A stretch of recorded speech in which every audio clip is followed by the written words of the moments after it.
you can sort of see down at the bottom there, that's the N1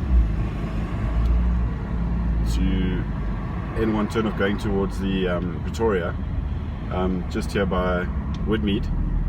And yeah, you can see it looks like they've blocked up that whole road, which is pretty exciting. Cars actually turning around and driving up the wrong way of the highway, basically.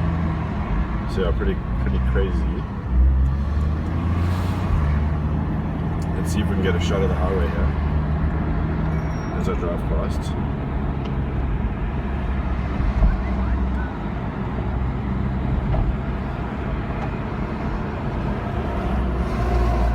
Looks completely empty, so I'm not sure why people are actually driving back the other way.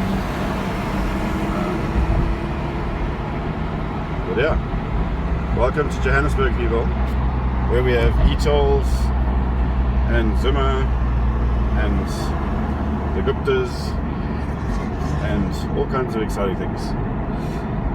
Shri and Devani, who's been caught on camera talking to his middleman. The land of exciting Johannesburg. That's what it is. Enjoy your day, people.